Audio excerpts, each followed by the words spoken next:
నేను లాస్ట్ వీడియోలో బెల్లం ఆవకాయ అదే తీపి ఆవకాయ ఎలా చేసుకోవాలో చెప్తా అన్నాను కదా. కరెక్ట్ కొలతలతో ఇలా ప్రిపేర్ చేసి చూడండి, చాలా బాగా వస్తుంది. దీన్ని చేసుకోవడానికి ఎక్కువ టైం కూడా పట్టదు. ముందుగా ఒక 10 కలెక్టర్ కాయలు తీసుకోండి, కొంచెం పెద్ద సైజువి. అలాగే తడి అస్సలు ఉండకూడదు, బాగా కడిగి తుడిచి పక్కన ఉంచుకొని ఇలా చిన్న చిన్న ముక్కల్లా చేసుకోవాలి. ఇప్పుడు 1 కేజీ బెల్లాన్ని దంచి పక్కన ఉంచుకోండి. అలాగే ఒక పావు డబ్బా తీసుకోండి, ఒక పావు డబ్బాకి సగం కన్నా పైన వెల్తి చేసి కల్లుప్పు వేసుకోవాలి. అలాగే అదే కొలతో 2 పావుల ఆవపిండి వేసుకోవాలి. అదే పావు డబ్బాతో వెల్తి చేసి సేమ్ కారం వేసుకోవాలి. కేజీ బెల్లం దంచుకున్నాం కదా, అది కూడా వేసుకొని బాగా మిక్స్ చేసి పక్కన ఉంచుకోండి.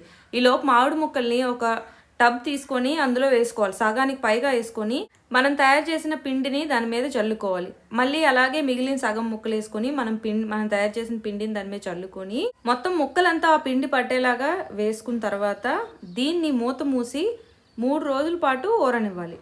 3 రోజుల తర్వాత ఇలా పాకం రెడీ అవుతుంది చూడండి. ఇప్పుడు దీనిలోని ఒక 60 ml దాకా ఆయిల్ వేసుకోవాలి. 1 స్పూన్ వరకు మెంతులు వేసుకోవాలి. అలాగే 10 నుంచి 12 వెల్లుల్లి రెప్పలు వేసుకొని బాగా మిక్స్ చేసి దీన్ని ఎండలో ఊరనివ్వాలి. ఎప్పటి వరకు అంటే పాకం అనేది ముక్కకు పట్టేంత వరకు ఎండలో రోజు పెడుతూ ఉండాలి. తడి అనేది అస్సలు తగలకూడదు, గుర్తుంచుకోండి. అప్పుడే ఈ తీపి ఆవకాయ అనేది చాలా రుచిగా వస్తుంది. అంతే అండి. Thank you for watching.